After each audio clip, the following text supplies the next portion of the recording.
Next question is here. Hi. Hi. My name's Charles 7. Hi. I'm kind of blown away by this whole thing. I have to say to everybody that's organized this is, for me, this is a bit of a revelation and a phenomena. I've spent the last 5 years of my life in the law courts, in the high courts. I went after 10 very corrupt organizations, and I sued them, and in 2006 I won. Great. I can actually tell you the name of the organizations. It's a very, very long story. Sure. But my case has been buried. It's been buried because they didn't want it to be known that a black woman from actually live in West London, from nowhere land, sued 10 corporations and won. I studied law myself in order to do it. And in the process, I suffered death threats, surveillance, I bet. and a number of witnesses. I collected witness statements about what these organizations were doing from a number of people. We took it to the High Court, and we won a landmark victory. I recently saw the Zeitgeist, and I was kind of blown away by the whole fact that there are a number of people that are aware of what is going on and actually want to do something about it. I physically was put in a position where I had to act. I watched your documentary, and what comes across to me is that for a lot of people it is entertainment. Even though, obviously, as a content, a lot of people come away and it becomes a forum for debate and intelligent talk and discussing of various different groups, Illuminati, Masonic orders, common purpose in this country. There's a whole lot of the Bilderbergers or whatever. You know, it becomes a forum for those kind of discussions. But generally, what I see on a wider scale is basically like the young man in front of me just asked. People don't actually know what to do about it. Now, I have another kind of solution. I understand what you're saying, but I actually think that as somebody who's gone through, I'm a layperson. I studied law off my own back just to do this. And I've spent 5 years of my life doing it. And what I believe is that you have to also have an active role and tackle the judiciary. You have to actually go after some of these people. Sure. It's, you know, even with the 9/11, there's all this talk about all conspiracy theories about the 9/11, that it was done by the American government, etc., etc. But I don't understand, with all this evidence that is being unearthed, why there has been no cases brought up against anybody. This is so I'm very interested in what you're doing. There's a number of us in the UK that are very, very serious people. We're interested in running nights like this and joining forces with anyone here, anybody that wants to get involved, talk to us after. And we are, like you, trying to form a collective. We don't have a name, a Zeitgeist, but as long as we're coming from the same place, I think that people should... what do you think about that, tackling the judiciary? What do you personally think about that? We have to use the tools that are available to us, and what you just advocated is definitely a point. At this point in time, it's extremely relevant that we use this system to expose the corporate structure, to expose, of course, there have been cases brought against 9/11, for 9/11, but they've always been dismissed because it's been squashed so tremendously by the court system is very much owned, and that's a big part of it too, which is very problematic, especially when it comes to high government-based things. Corporate stuff you can go after, as you said, it was suppressed, which doesn't surprise me. You know, there's like a big corporate, as denoted in this film, there's a big corporate lawsuit against Chevron because they dumped about 18 times the amount of oil that the Exxon Valdez did. They did it deliberately into the rainforests of the Amazon. And, you know, these things have to happen. They have to be done. But these elements, these corruptions are going to keep happening as long as this system's in place. So the analogy to me is that we can keep stomping on the ants coming out from under the refrigerator, or we can go find the spoiled food and get rid of the spoiled food, because otherwise the ants are just going to keep coming. And that's my broad disposition. But I agree with you. I totally agree with you. But I just don't think that's the end. What was your name again? Charles. if you could stick around for the open mic, I'm sure we can discuss this more, but this is not really the time for comments. The media? Well, hold on. I'm sorry. I want a question from somebody who hasn't spoken, so Diana. Thank you. This is actually sort of a personal question. Okay. As I'm sure you're aware, there's a kind of backlash against you on the internet, and some of it, as might be expected, is from, you know, sort of the rabid so-called Christians that say the whole thing is anti-Jesus. Fine. But what worries me a bit is that some of the people, it's almost, we've become so paranoid, I guess, as a culture, that people who actually believe a lot of the content of your film are also suggesting that you're part of the disinformation campaign yourself. Yes. And I'm just wondering, like, how that affects you personally, how you deal with the absurdity of that, and if you're worried for your own safety, or what do you think about all that? I've looked at the sources of a lot of that. People email me a lot of stuff about that. I have people like Alex Jones who have chosen to directly offend and assault me verbally and do everything he can to basically put everything I say down, which is amazing to me. And I feel that, for example, he has triggered this for more than anybody else. I've had people in the religious community try to make websites to disprove things, but I've never had a hate campaign against me. But this new idea that this is the New World Order, that this is the Illuminati, they go through the film and they say, ooh, he's got a triangle with a sun in it. It must be the fucking Illuminati. And I just think it's so incredible. And Alex Jones, I'm sure a lot of you guys have listened to him. And I have very little comment on that. I also have a similar question, actually, which I've seen a lot of people ask online, which is you making money from selling the films. Well, I'll leave you to respond to that. Do you make money from selling the films? I sell the DVDs for $5.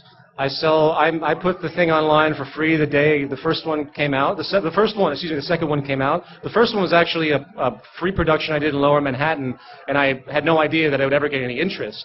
And it's actually very illegal. I had to go back retroactively. I think the fact that I sell it for $5, which gives me about $1.50 in my pocket after shipping, and that put it on for free immediately after I had it up on the internet. I mean, immediately after I released it on the Artivist Film Festival, I put it up there. I think my altruism comes through. I spent about $120,000 on that movie, and luckily I do fairly well in my general bullshit commercial slave world in New York.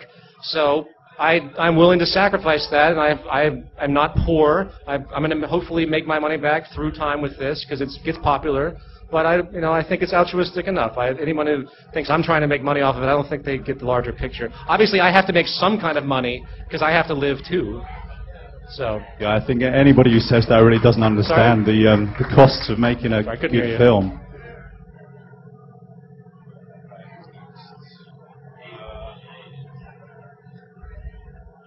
Greetings. It's quite interesting that you said that I see the paradox in this. So you're actually saying that the system is going to crash, the monetary system? Well, it is crashing. It is crashing right now. So because I've been hearing this since I was conscious, that the system is going to crash. Well. So, and then there comes a story, because when you become self-sufficient, like for example, you start transition towns or other beautiful projects, you have to have a financial backbone. I also see yourself having a financial backbone by doing this project. So in a way you're saying get out of the system, but in a way you're also saying, but it's okay to stay in the system to do something good. Well, unfortunately, no one can escape the system. Okay, but so actually you're saying, like, use your common sense. Yes, absolutely. I'm saying, because that's important to say also to the public, not to raise like a lot of panic, get out of your job, or just keep working in the nuclear plants and everything will work out by itself. Well, no, I think that there's a certain degree of rejection that it can occur, outside of your general survival. Obviously, there is a paradox here, and I totally understand that, and I can't say that it's an easy answer, but first of all, you have to realize these base, simple things, I don't respect what I have to do in my advertising nonsense that I do in New York as a freelance editor. What? I love it, advertisement. For the good things. Well, nevertheless, but I understand what I have to do, and I try to conduct myself in the most least greed-based orientation I can. Because I don't want to go too far into this, but the business structure is a chiseling mechanism of everyone basically chiseling off of everybody else to get as much money as they can. You know, a businessman walks in and sits down at a table, and there's another businessman across from him, and one's selling something, one's buying something. They're engaging in negotiation, but all they're really doing is trying to screw each other over as best they can. And this goes on every day, all over the world, thousands and millions of times a day, on multiple levels. Like, for example, in our relationships, men sometimes traditionally think that they own their girlfriends or wives. There's these ownership elements that actually occur in like human relationships, and I think that's a distortion too. I mean, obviously there's a commitment between a relationship, but to think that a woman or a man owns each other in some way, like my wife, you lost your wife. Why didn't you hang on to your wife? You know, shit like that. It's very pervasive and it's very sick. So being aware of that and being conscious of that, while understanding you have to survive and you have to submit, I mean, that's the fine line that you have to walk until some change is pushed forward. So I understand what you mean, by all means. Thank you. Hi, Joseph. Hi. What do you think of Barack Obama, and do you think he'll be good for America? Obama? No. Well, I don't know. I doubt that. Obama is when you look at his backers, and that's what most people in America don't look at. They don't look at who's actually behind the scenes. First of all, Obama, I think, was the made man a long time ago. McCain had multiple opportunities to go after Obama for all these incredible weaknesses, and he never did, for one.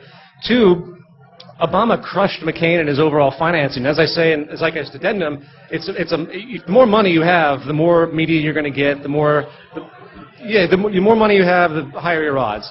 So Obama was about 150%, I think it was like 600 million for Obama and 320 million for McCain was the overall financing. That's a lot. And then when you realize that Obama's backers are pure Wall Street, I mean, he just named as his Treasury Secretary the head of the New York Fed. And I'm like, what? This guy's not for change. He's got to be kidding. And so anyway, then one of his main backers that you should be very fearful of is a man named Zbigniew Brzezinski. So Brzezinski is very much behind this guy. And if you don't know who he is, look him up. He's a very despotic man. I'm fearing war with Russia at this point because Brzezinski is a big Russia hater.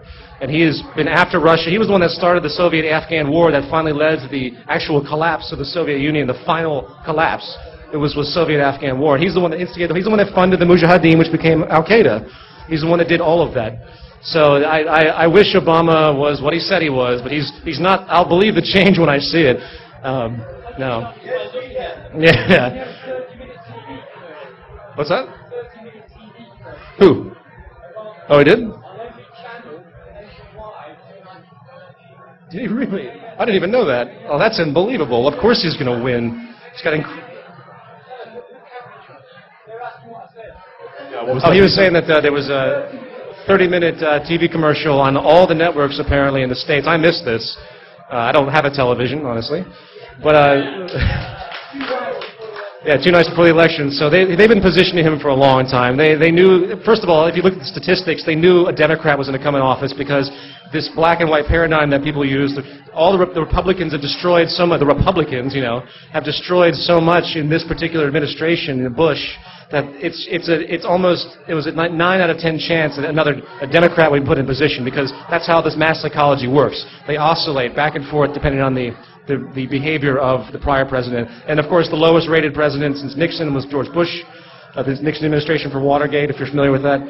So, yeah, it's a big fraud. It's a big scam. He was positioned.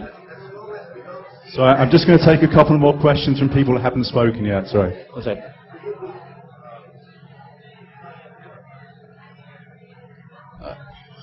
Hello. So we've got a stall round the corner here called Simpol, and I agree with you. The starting point of any discussion should be that everyone and everything is interconnected, and only from there, can we come to some kind of agreement. Sure. But what I see that what you're expanding the Venus project and also solving, changing the way, going to an era where we don't use money and there are no laws. I think that the Simple campaign would help that, because I see it as a transition period, which is it's a form of open source global politics and a campaign to drive all governments to cooperate with each other. So it's under that maxim that everyone and everything is interconnected, and I can't be free unless you're free. Right. And it's a non-hierarchical method to achieve that.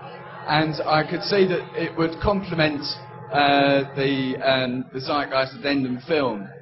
I think that's a very interesting idea. So it's by people around the world sign up to it and put forward policy content to be implemented globally by countries implementing these policies simultaneously, so no one suffers an economic competitive disadvantage by moving first. Right.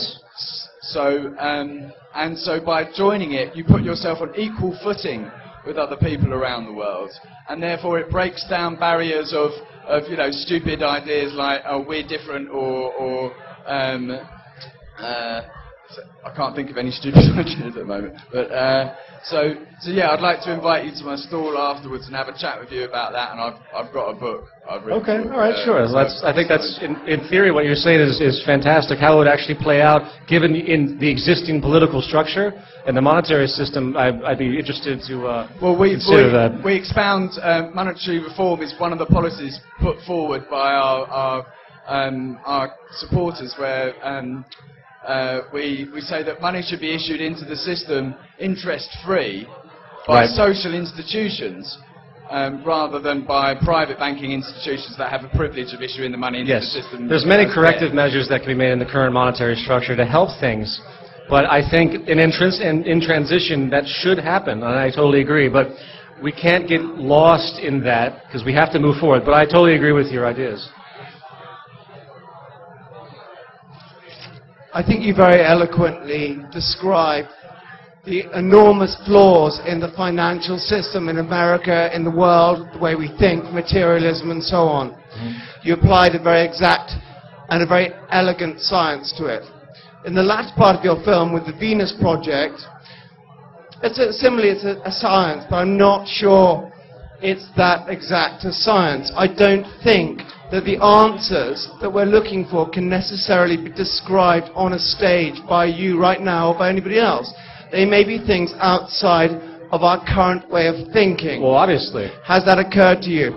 I think it's boring. This debate has become a platform for people to sort of voice gripes and personal things. I mean, can we not think a little bit more out of the loop rather than talking about tiresome details here? I'm not sure what your question is, though. What's your question? What's that? Okay. Well, what I would say in general is that I'm not advocating some set system that is, this is it, black and white. When I started learning about the Venus Project, I had numerous questions, and I was actually very skeptical of the concepts because it was so foreign to me. And everything is foreign to everyone continuously as knowledge progresses. In other words, there's always going to be something new to discover. So it's the soul elements, the core attributes that are so important. And those are the fact that our financial system creates aberrant human behavior.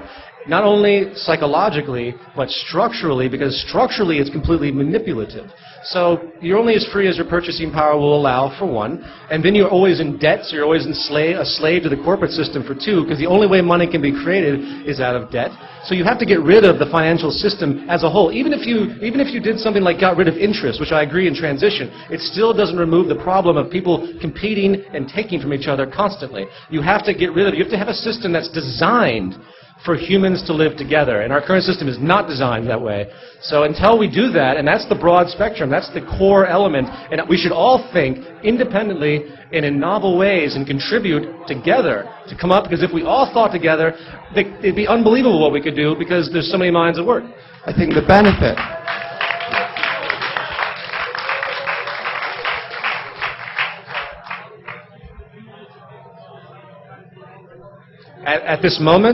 At this moment, you can see a lot of information that he's done in his books.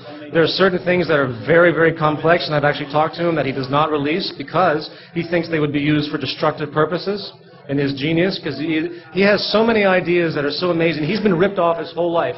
This guy, you should read about him. He's amazing. When he was 9 years old, one of his family members hurt themselves in a metal fan, so he designed a fan with rubber blades and took it to a fan company. The fan company kicked him out at 9 years old, and then a week later, well, a month later, he goes by the store and he sees his fan in the window. So this guy has been ripped off his entire life. You wouldn't believe the things that he's constructed that have been taken from him repeatedly. He designed a car that was 67 parts. An average Volkswagen is 6,000 parts. He designed this car. It was unbelievable. I don't want to go in all this, but it's not open source because he doesn't want people to abuse his ideas, because he knows the system as it is. He knows that there are certain things. He has ideas about reducing pollution, how to get rid of things regarding nuclear pollution. He has incredible ideas. And in time...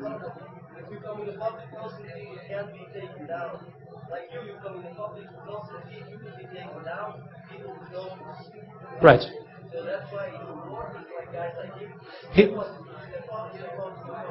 The thing is, all of his ideas technologically are supplemental to his perspective on the social system. So they're not as relevant. I mean, he has tremendous ideas of efficiency and how to produce so many different things, and there are all sorts of other scientists that do as well, but they're out of line with the structure. Everyone tries to make money. For example, ET3, which is the organization that has the maglev train that goes 4,000 miles an hour, that virtually exists. The reason they're trying to sell it, of course, they don't want to just do it. I mean, obviously, with something that efficient, though, you would never need to sell it. It uses 0.1% of the amount of energy that a plane uses and goes that fast. So, with that type of efficiency, there's no wheels, nothing can wear out, very little maintenance. You could have all the tube stations in London going at lightning speed, and you just build a tube so no one can jump on the track. There's all sorts of things. You just put your mind to it, you can think of. So anyway, it's the social design that's the most important. And that's what I'm advocating more than anything else. And through time, if things progress, his ideas for all of these elements, which are very much out there, broadly speaking, it's just a matter of getting scientific minds to move forward with the specific direction. These things will come forward in more of an open source manner. But in the end, open source is definitely the way to go. Just going to take the last two questions, and then we're going to move into an open mic. One second, I'm sorry. Yes, of course. Buckminster Fuller is very similar. Right. Oh, sure. Oh, sure. Well, Jacques has been traveling doing that as well. He just has not been given the acclaim and the recognition. You can find YouTube videos of him on television from the 1970s. Sorry, go ahead. Hello, hi. I've seen both your movies, documentaries rather, I'd call them. I downloaded them for free online. I have two questions. One, my first question is, what would be the result if the world finally stopped using the dollar, the US dollar, as a general means for trade? And secondly, is a personal question. I'd like to know what's your discipline? What did you study? Okay, the first question is, what would be the result of the dollar? Well, basically, the dollar as the reserve currency has kept America in its hegemonic position for a long time, ever since the 1970s, when Saudi Arabia decided to use the dollar as its petrodollar. And that's been, I think what would happen if the dollar was removed as the world currency, they would just replace it with something else. It would definitely have a strong effect on America, because America has gotten away with so much because every other country needs the dollar to buy oil. So if you want oil in your small country, you have to either take a loan from the World Bank to get the dollar, or you have to go through, which is usually the case, or you have to go and buy the dollar through conversion, which isn't just as easy as converting. They actually have to buy the dollar. So they actually buy bonds, for example, in order to get the dollar, in order to get oil. So if that stops, then it just means further demise for the United States, which is well needed in many ways. But that's basically the ramifications of that. And as far as my discipline, I am a musician, and I studied percussion for many years. That was my training, and then I moved into music because I couldn't make a living wanted as a percussionist, as a musician, as a composer. So I got into the commercial industry in New York, and that was very unrewarding. So I continued my own work. And then I made these two films as an altruistic expression, all my music and stuff. So it's very artistic for me. in multiple ways, not only as a political expression or humanist expression, but as more so as a general artistic expression, which is why I do so much with effect and things like that. So, thanks.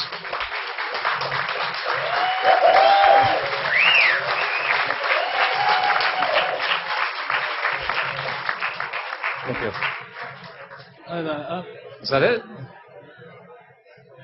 I see one person with his hand up. Yes? Hi. I see you.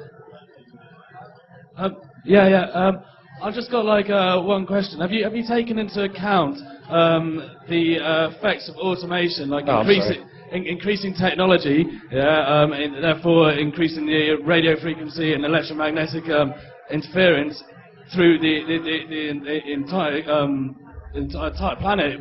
What you're saying with the Venus Project, we've already seen that. Take for example bumblebees. There's 25% the bumblebees that we should have current moment, and that's then going to diversely affect the plant life, and therefore continues up and it affects all life on the planet. Have you taken into account the effects that those are always yes, I've always considered all of that. You know, from obviously in a lot of ways the destruction of the bees is in a lot of ways more important than I know.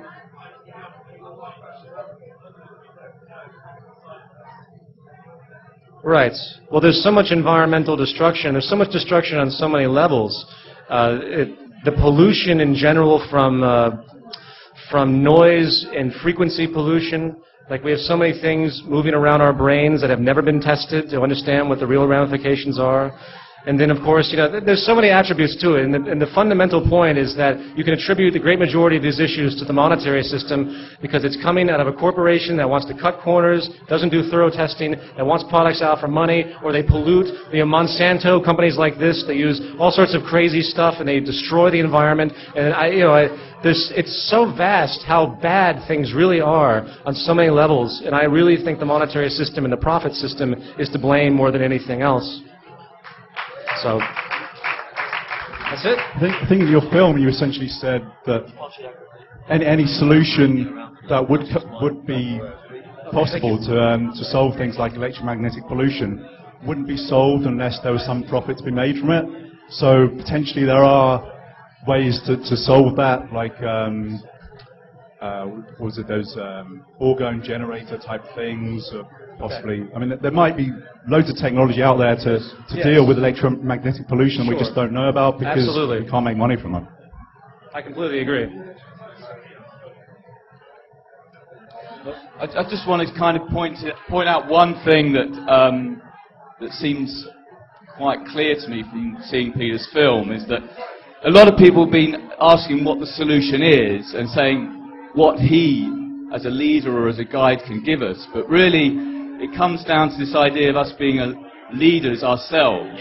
Right. And the idea that we in ourselves can make a difference just by analysing and looking at ourselves and what's inside us and what we're doing, right down to the minute details of every aspect of our life, because that is the lifeline for our future.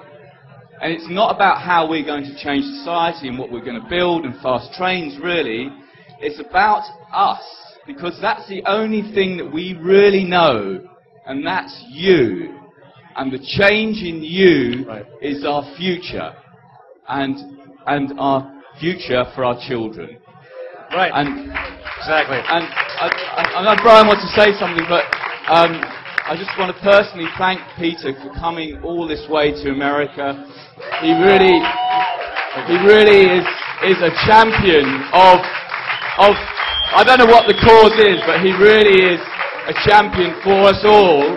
And if we can take just some of the messages and the ideas that are in this film and adapt it and use it for our own purposes and groups and formations, then we're really going to go forward in the future. 1 second, sir. Let me finish, because it's important. That we will really go forward in the future and create an amazing civilization, society without boundaries, religions and so forth. And we can do it. We are at a tipping point with massive deadlines crashing towards us, but we can do it. And the Addendum shows us a way forward, but it's you, everyone out here, that can do it. And I wish you all the best in the journey. I just have one. I'd like to just ask one thing of you, your opinion, yeah?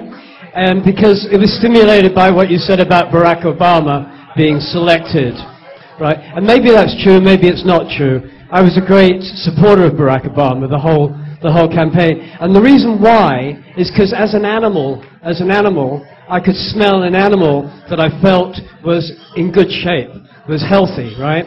And the vehicle of our society needs a driver at this time. There has to be a driver, right? I'd rather have a driver there. I mean, I could smell George Bush the moment I saw him. I knew he was bad news. I could smell Barack Obama and I say he's good news. And he can't do our work for us.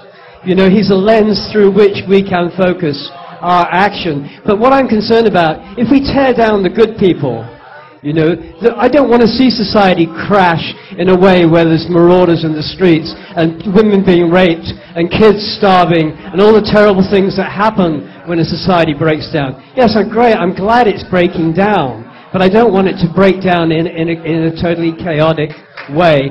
And I think it's really important that we support the leaders that come forward, that stand in the light, that we don't tear them down.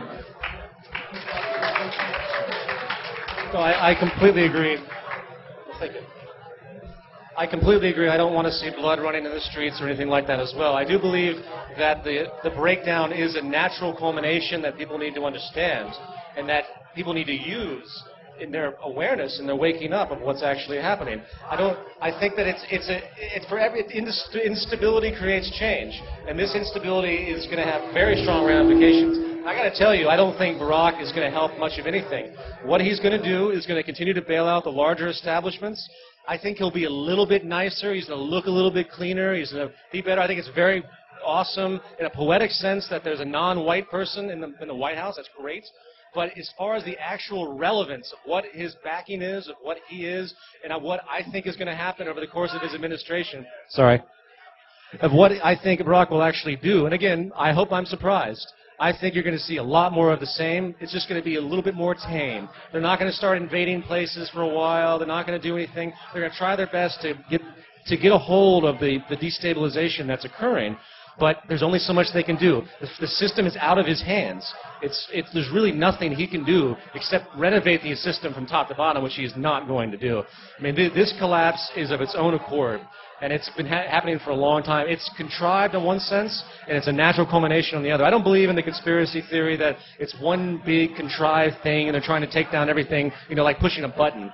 It's not that simple. It's not that cut and dry. What it is a Ponzi scheme that's failing, that they've been using for their own means for a long time, and they've reached the point of tip, and it's tipping right now. They've reached the tipping point, and that's what's happening. I don't think Barack is going to help anything like that. Will he be a better face on it than Bush? Absolutely. Will he make people feel a little bit better? Yes. And there is a certain psychological ramification to that, because you need people to be placated. You don't want people to get the real sense of what's happening, because they will run to their bank and take all their money out, and you'll have bank runs, which is the final step of a complete failure of the system. And that's when things will really get bad. So I hope. And when I say these things to people, I don't want people to run to their banks to get their money out, because we have to maintain stability on our own accord. I don't run to the bank and get my money out, even though I know what's possible. So, in other words, I don't want to see the system hit rock bottom per se. I want to see it go just far enough where people say, wait a minute, this isn't good. Let's reevaluate what's happening here, and then start working from a grassroots level. But, things are very much out of our control. I have a feeling things are going to get a lot worse than we anticipate. And things are so bad in the States that they don't report. It's really unbelievable. So it's nothing that's been seen in a long, long time, and since the Great Depression. I could see it getting worse than the Great Depression. The only thing that makes it a little bit better than the Great Depression is because there's a better technological infrastructure to deal with the breakdown. It's not as cut and dry as it was in 1929, where it was definitive. This, they can play the game. They can still give people stupid stuff and stupid gadgets. They can still, they can still placate the system with media, tons of media entertainment that didn't exist in 1929. They can still have news reports out there of people saying, everything's fine, keep going to work, it's just, some bad loans, it's all right. And people buy it. And as long as they buy it, the psychology will prevail, and they'll slowly try to dig themselves out of the hole. But it's such a deep hole they have to dig themselves out of. And back to my final point, there's nothing Barack Obama can do. There's nothing he can do to save the system unless he kicked out the entire central bank. If Barack Obama kicks out the entire central bank, then I'd be in support of him, because that's what he has to do. If he was truly moral, that's exactly what he would do. But I believe he's bought and paid for, for the most part. So, thank you all for coming. I really appreciate it.